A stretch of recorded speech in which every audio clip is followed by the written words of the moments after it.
Assalamualaikum warahmatullahi wabarakatuh. Alhamdulillahirabbil alamin. Wa bihi nasta'in wa ala umurid dunya waddin. Wassalatu wassalamu ala asyrofil anbiya'i wal mursalin sayyidina wa maulana Muhammadin wa ala alihi wa sahbihi ajmain. Rabbi shrah li sadri wa yassir li amri wahlul 'uqdatam min lisani yafqahu qawli. Amma ba'du. Pertama-tama marilah kita panjatkan puja dan puji syukur kita kehadirat Allah Subhanahu wa taala, yang mana pada kesempatan kali ini kita masih diberikan nikmat kesehatan sehingga kita dapat melanjutkan aktivitas kita di hari-hari ini. Kedua kalinya salawat serta salam semoga tetap tercurahkan kepada baginda Nabi Muhammad SAW, yang mana telah membawa kita dari zaman jahiliyah menuju zaman Islamiyah. Di sini izinkan saya memperkenalkan diri. Perkenalkan, nama saya Muhammad Sultoni Adib, NIM 2155551105, untuk memenuhi tugas ujian akhir semester mata kuliah usul fikih. Saya di sini akan membahas sedikit tentang metode hukum Islam. Karena jika saya menjelaskan semua metode hukum Islam akan sangat banyak waktu yang dibutuhkan untuk menyelesaikan semuanya. Metode penetapan hukum Islam yang berkembang pesat dan juga sering digunakan yaitu istinbati dalam bentuk qiyas, istihsan, maslahah mursalah, dan lainnya yang dikenal dalam literatur ilmu usul fikih. Metode tersebut secara historis telah cukup efektif dalam menyelesaikan masalah hukum yang terjadi dalam masyarakat. Ilmu usul fikih sebagai dasar dari fikih Islam telah menjadi kajian utama umat Islam dalam memahami dimensi hukum dalam Islam. Perkembangannya yang fenomenal telah menarik perhatian berbagai kalangan untuk mengetahui lebih mendalam mengenai ilmu ini sebagai ilmu alat yang menjadi dasar penetapan hukum Islam. Sangat wajar ia adalah ilmu yang sangat mulia dalam Islam. Oleh karena itu, alangkah baiknya jika kita mengetahui sejarah perkembangan usul fikih. Usul fikih berkembang dalam dua fase, yaitu yang pertama usul fikih sebelum dibukukan dan usul fikih setelah dibukukan. Yang pertama, usul fikih sebelum dibukukan saat mengalami beberapa masa, yaitu yang pertama usul fikih pada masa Rasulullah SAW. Usul fikih lahir pada abad kedua Hijriah. Pada abad ini daerah kekuasaan umat Islam semakin luas dan banyak orang bukan Arab memeluk agama Islam. Karena itu banyak menimbulkan kesamaran dalam memahami nas, sehingga perlu menetapkan kaidah-kaidah bahasa yang dipergunakan dalam membahas nas. Usul fikih sebagai sebuah bidang keilmuan lahir terlebih dahulu dibandingkan usul fikih sebagai sebuah metode memecahkan hukum. Kalau ada yang bertanya, dahulu mana usul fikih dan fikih? Tentu tidak mudah menjawabnya. Pertanyaan demikian sama dengan pertanyaan mana yang lebih dahulu, ayam atau telur. Mustafa Said Al-Qin memberikan argumentasi bahwa usul fikih ada sebelum fikih. Alasannya adalah sebuah usul fikih adalah pondasi, sedangkan fikih merupakan bangunan yang didirikan di atas pondasi. Karena itulah sudah tentu usul fikih ada mendahului fikih. Kesimpulannya, harus ada usul fikih sebelum fikih. Contoh, usul fikih yang dilakukan pada masa hidup Rasulullah. Misalnya para sahabat dihadapkan terhadap persoalan hukum, lalu mencari jawaban dalam nas Al-Quran atau dengan bertanya kepada Rasulullah. maka hal ini sudah dipandang sebagai metode pemecahan hukum, namun belum bisa dikatakan sebagai sebuah bidang ilmu. Pemecahan demikian prototip atau bentuk dasar usul fikih yang masih perlu pengembangan lebih lanjut untuk disebut sebagai ilmu usul fikih. Prototipe usul fikih demikian telah ditemukan pada masa Rasulullah dan para sahabat berijtihad dalam persoalan-persoalan yang tidak ada pemecahan wahyunya. Ijtihad tersebut masih dilakukan sahabat dalam bentuk sederhana, tanpa persyaratan rumit seperti yang dirumuskan ulama di kemudian hari. Contoh ijtihad yang dilakukan sahabat adalah ketika dua orang sahabat yang sedang bepergian yang kemudian sholat dengan tayamum karena tidak menemukan air, tapi mereka berbeda dalam menyikapi persoalan itu karena menemukan air, sehingga satu sahabat mengulang sholatnya sedangkan yang lain tidak. Akhirnya Rasulullah membenarkan hasil ijtihad dua sahabat tersebut. Kemudian masa usul fikih pada masa sahabat merupakan masa transisi dari masa hidup dan adanya bimbingan dari Rasulullah, yang mana ketika Rasulullah masih hidup, sahabat menggunakan 3 sumber dalam pemecahan hukum, yaitu Al-Quran, Sunnah, dan Ra'yu atau nalar. Namun setelah Rasulullah SAW meninggal dunia, memunculkan tantangan bagi sahabat, memunculkan kasus-kasus baru, menuntut para sahabat untuk memecahkan hukum dengan kemampuan mereka atau dengan fasilitas khalifah. Sebagai sahabat sudah dikenal memiliki kelebihan di bidang hukum, di antaranya Ali bin Abi Thalib, Umar bin Khattab, Abdullah bin Mas'ud, Abdullah ibnu Abbas, Abdullah bin Umar. Karir mereka berfatwa sebagian telah dimulai pada masa Rasulullah. Periode sahabat dalam melakukan ijtihad untuk melahirkan hukum. Pada hakikatnya, para sahabat menggunakan usul fikih sebagai alat berijtihad. Hanya saja, usul fikih yang digunakan masih bentuk yang paling awal, juga belum banyak terungkap dalam rumusan-rumusan sebagaimana yang ada sekarang ini. Pada masa sahabat ini digunakan beberapa cara baru untuk memecahkan hukum.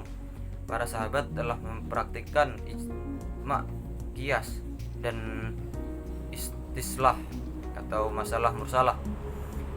Bila mana hukum suatu masalah tidak ditemukan secara tertulis dalam nas. Pertama, khalifah melakukan musyawarah yang diikuti oleh para sahabat yang ahli dalam bidang hukum dan juga diikuti oleh sahabat yang lain, sehingga memunculkan kesepakatan sahabat. Itulah momentum lahirnya ijma sahabat. Umar bin Khattab dikenal sebagai sahabat yang banyak memperkenalkan penggunaan pertimbangan masalah dalam pemecahan hukum. Salah satu hasil pertimbangan masalah tersebut dapat dilihat dalam pengumpulan Al-Quran dalam satu mushaf. Kedua, sahabat menggunakan pertimbangan akal atau bisa disebut ra'yu yang berupa qiyas dan maslahah. Penggunaan ra'yu atau nalar untuk mencari pemecahan hukum dengan qiyas dilakukan untuk menjawab kasus-kasus baru yang belum pernah muncul pada masa Rasulullah. Secara umum, sebagaimana pada masa Rasulullah dan usul fikih di era sahabat masih belum menjadi kajian ilmiah, pembahasan hukum yang dilakukan sahabat masih terbatas kepada pemberian fatwa atas pertanyaan atau permasalahan yang ada, belum sampai kepada perluasan kajian hukum Islam kepada masalah metodologi. Kemudian masalah yang ketiga yaitu usul fikih pada tabi'in. Tabi'in adalah generasi sahabat-sahabat. Tabi'in adalah generasi setelah sahabat. Mereka bertemu dengan sahabat dan belajar kepada sahabat. Pada masa sahabat, metode istinbat menjadi semakin jelas dan meluas disebabkan meluasnya daerah Islam, sehingga banyak permasalahan baru yang muncul.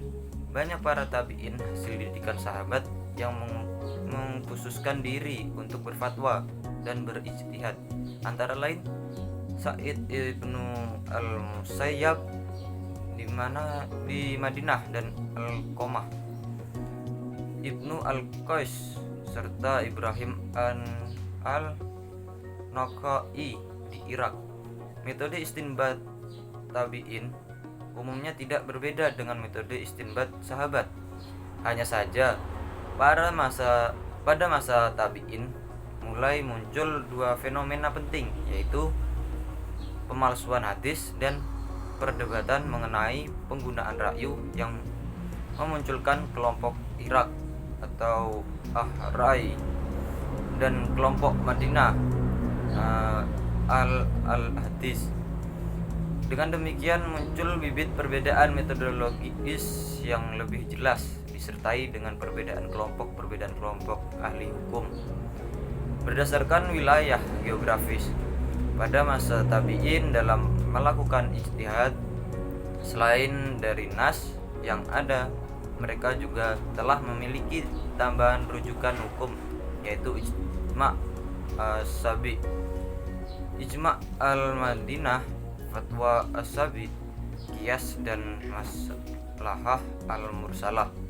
Masa tabi'in banyak yang melakukan istinbat dengan berbagai sudut pandang dan akhirnya mempengaruhi konsekuensi hukum dari suatu masalah.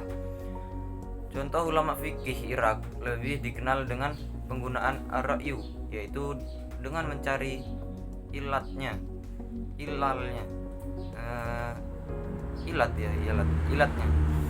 sehingga dengan ilat ini mereka dapat menyampaikan hukum kasus yang dihadapi dengan kasus yang sudah ada nasnya. Adapun para ulama Madinah banyak menggunakan hadis-hadis Rasulullah SAW karena mereka dengan mudah melacak sunnah Rasulullah di daerah tersebut. Sehingga pada perkembangan selanjutnya, Madrasah al-Iraq dikenal dengan sebutan Madrasah ar-Ra'yu, sedangkan Madrasah al-Madinah dikenal dengan sebutan Madrasah al-Hadis. Usul fikih masa keempat, yaitu pada masa imam-imam mujtahid sebelum Imam Syafi'i. Imam Abu Hanifah, pendiri mazhab Hanafi, menjelaskan dasar-dasar istinbatnya, yaitu berpegang kepada kitabullah. Jika tidak ditemukan di dalamnya, ia berpegang pada sunnah Rasulullah.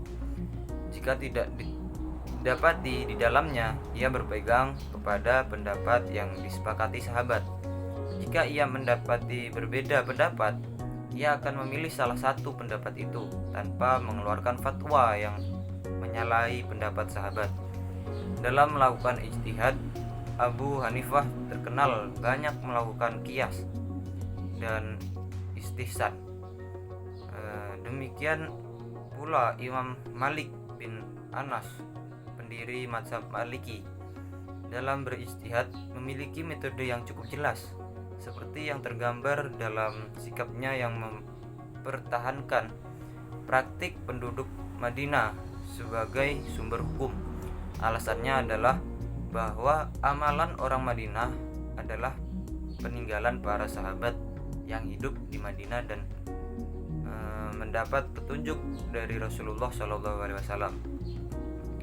Amalan orang Madinah telah dilakukan banyak sahabat yang tidak mungkin menyalahi ajaran Rasulullah SAW yang selama 10 tahun hidup di Madinah. Kemudian masa pembukuan usul fikih pada penghujung abad kedua dan awal abad ketiga, Imam Muhammad bin Idris Asy-Syafi'i tampil berperan dalam meramu, mensistemasi, dan membukukan usul fikih. Imam Syafi'i banyak mengetahui tentang metodologi istinbat para imam mujtahid sebelumnya dan metode istinbat para sahabat, serta mengetahui kelemahan dan keunggulannya. Imam Syafi'i menyusun sebuah buku yang diberi judul Al-Kitab dan kemudian dikenal dengan sebutan Al-Risalah, yang berarti sepucuk surat. Dikenal demikian karena buku itu pada mulanya merupakan lembaran-lembaran surat yang dikirimkan kepada Abdullah Al-Mahdi, seorang pembesar dan ahli hadis ketika itu. Kemudian munculnya buku Al-Risalah merupakan fase awal dari perkembangan usul fikih sebagai satu disiplin ilmu. Kandungan kitab Al-Risalah ini pada masa sesudah Imam Syafi'i menjadi bahan pembahasan para ulama usul fikih secara luas. Pembahasan mereka ada yang berbentuk mensyarah secara luas apa yang dikemukakan oleh Imam Syafi'i dalam kitabnya, tanpa mengubah atau mengurangi dari kitabnya. Ada juga melakukan pembahasan bersifat analisis terhadap pendapat dan teori Imam Syafi'i dengan mengemukakan aspek kekuatan dan kelemahan teori Imam Syafi'i, dan terkadang mengemukakan pendapat yang bertentangan dengan Imam Syafi'i. Misalnya ulama usul fikih dan kalangan Hanafi yang mengakui teori-teori Imam Syafi'i, akan tetapi mereka menambahkan metode dari lainnya, yaitu istinbat dan urf dalam menghasilkan hukum. Begitupun dengan ulama usul fikih Malikiyah melakukan hal yang sama, yaitu ijma' ahlul Madinah atau kesepakatan penduduk Madinah. Hanya itu yang dapat saya sampaikan. Kurang lebihnya saya mohon maaf yang sebesar-besarnya. Akhirul qauli, ihdinas siratal mustaqim. Wassalamualaikum warahmatullahi wabarakatuh.